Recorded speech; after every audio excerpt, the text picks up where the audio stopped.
Bonjour Hélène. Bonjour Anne-Laurence. Donc je disais un troisième volet consacré à l'Arabie Saoudite.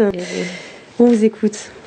C'est un pays très riche, on le sait, mais où, par exemple, un quasi-esclavage demeure. C'est un pays qui se modernise par endroits, mais qui reste visiblement traditionnel par ailleurs.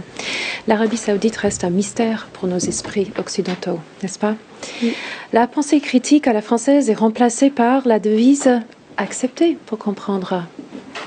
Ainsi, par exemple, tout citoyen du royaume saoudien est musulman. Il n'a pas à y réfléchir. C'est un fait, c'est la loi. Donc il n'y a pas de chrétiens en Arabie Saoudite? Si, mais il est très dangereux pour eux d'afficher ce qui se passe réellement dans leur cœur et dans leur tête. Car seuls ceux qui adhèrent à une seule branche de l'islam, donc l'école wahhabite, sont sur la bonne voie. Toute autre pratique est jugée inférieure, voire fausse.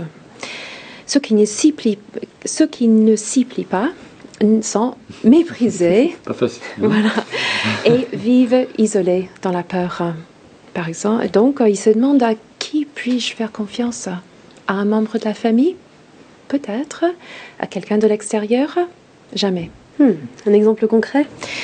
Oui, c'est une histoire vraie qui s'est passée en août 2008. Il s'agit d'une jeune femme éduquée, d'une famille de la haute société.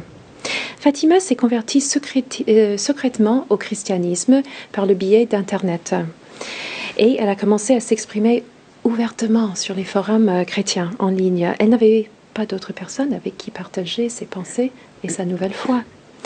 Malheureusement, un jour, son frère a trouvé et ouvert son ordinateur qui était dans sa chambre qui normalement était fermée à clé.